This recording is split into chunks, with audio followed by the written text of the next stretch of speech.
দেখুন, বিশেষ বার্তা নয়, আমরা মূলত নবনির্বাচিত বিধায়কদের সঙ্গে প্রশাসনের সমন্বয়কে জোর দিয়েছি।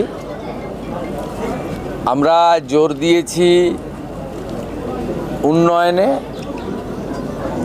এবং অধিকাংশ গ্রাম পঞ্চায়েত এবং পৌরসভার লোকেরা পালিয়ে গেছে, কেউ তাদের তাড়িয়েও দেয়নি।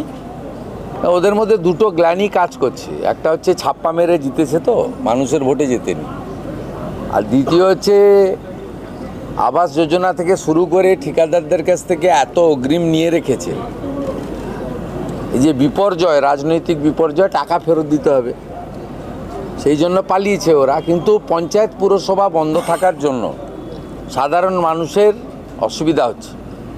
আমরা আজকে বলে দিলাম যে পঞ্চায়েতে সচিব আছে, সচিব কাজ করবেন, পঞ্চায়েত অফিসকে অচল করে রাখার কোনো অধিকার কোনো ব্যক্তি বা কোনো দলের নেই।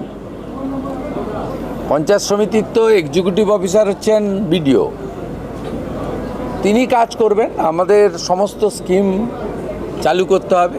তৃতীয়ত, কেন্দ্রীয় সরকারের সমস্ত স্কিমে যুক্ত হয়ে গেছি আমরা, তার সুফল যাতে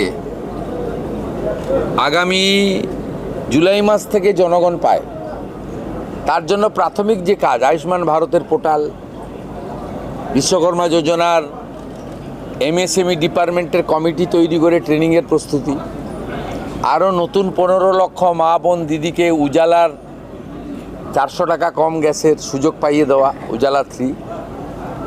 এরকম অসংখ্য জায়গায় রয়েছে যেগুলো নেগলেক্ট হয়েছিল। আর চতুর্থত, প্রি মনসুনের প্রস্তুতি, যাতে ক্ষয়ক্ষতি হয়। পঞ্চম, সিন্ডিকেট, তোলাবাজি, কাটমানি বন্ধ হলো কিনা, সরকারি রাজস্ব আসছে না লিকেজ হয়ে যাচ্ছে। একটা শুধু বীরভূমের পাথরে 30 লাখ টাকা ডেলি রেভিনিউ থেকে 2 কোটি 30 লাখ হয়ে গেছে, এটা 5 কোটি যাবে। ওখানে রেভিনিউ লিকেজ ছিল ডেলি 5 কোটি, মাসে 150 কোটি, বছরে 1800 কোটি। কি টাইপের রেভিনিউ লিকেজ হয়েছে, এটা একটা এক্সাম্পল। এটা সব জায়গায় আছে, পশ্চিম বর্ধমান, পূর্ব বর্ধমানে, বালিতে তো ভয়ঙ্কর। সাথে সাথে এটাও আমরা বলে দিয়েছি, প্রয়োজন হলে বালির রেট বেঁধে দিন, যাতে এই অবৈধ ঘাট বন্ধের সুযোগ নিয়ে সোনামুখীতে 8,000-এর বালি 16,000 বলছে, যাতে সাধারণ গরিব মানুষের কাছে বিজেপি সরকারের ভাবমূর্তি খারাপ হয়, এই চক্রও কাজ করছে। এটাও আমাদের এইসব বিষয়ে অগ্রাধিকারের ভিত্তিতে আমরা করেছি, এবং আধিকারিকরা যাতে মেসেজ পেয়ে যায় যে সরকার কি চাইছে, সেই জন্যই তড়িঘড়ি করে এই মিটিং। এইরকম মিটিং আরও কয়েকটা হবে, যাতে আমরা সম্পূর্ণ করে দিতে পারি গোটা রাজ্যকে।